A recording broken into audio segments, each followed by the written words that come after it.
Now, you heard what I just said in terms of what the former head of MI6 said about the move towards electric vehicles. He's obviously a pretty clued up guy, to say the least. He says the ban on petrol and diesel cars, new petrol and diesel cars by 2030 is, quotes, crazy, quotes, ridiculous, quotes, impractical. And then you've got that Which survey, a very influential magazine, obviously, and consumer group, really suggesting that for a lot of consumers, EVs, electric vehicles, aren't the smooth ride that they've been cracked up to be. Do these statements surprise you, Danny Kelly? Isn't it weird? We were told that with electric vehicles, the fewer the components compared to a petroleum or a diesel engine, then less likely things were to go wrong. And these are cars that are under 4 years old. And it's curious and off-putting, once again, to the majority of my customers, to even think about a second-hand electric car, Liam. It's fanciful. I work in the West Midlands and people are struggling to pay their gas and their electricity bill.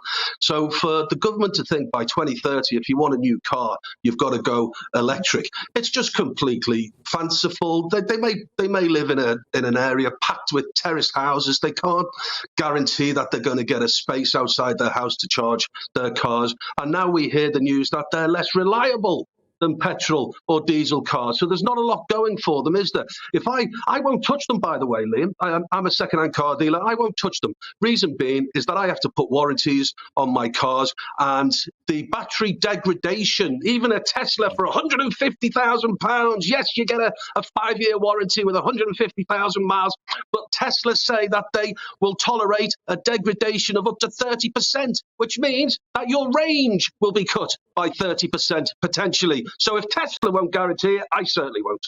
Very interesting, Danny. And I must say, I've looked closely at electric cars, both as a consumer and as an economist doing my research. And when I've suggested scepticism, I've been accused of inciting culture wars. And now I've got Sir Richard Dearlove, the former head of MI6, saying, yes, to try and ban new petrol and diesel cars by 2030 is crazy, unrealistic, impractical.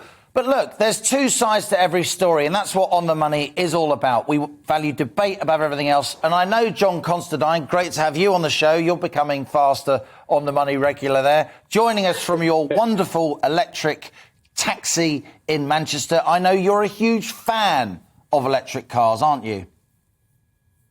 I prefer the electric taxi to the diesel taxi that I had before. It gives you a lot more scope, and I know mine is a working vehicle rather than my own personal vehicle. So it's a business, and that's the way I run it. So I can understand if you're personally buying an electric vehicle for yourself, it's a different situation. But for me, working with the vehicle, it's absolutely fantastic. It's 6 seats, panoramic sunroof. The electric, I've not had any problems with it, but I drive like an old man. So I just poodle around and then just get on, just drive around. So I've been very, very lucky that I've not been off the road. I've not had any time off the road with it, and everything's been fine with it.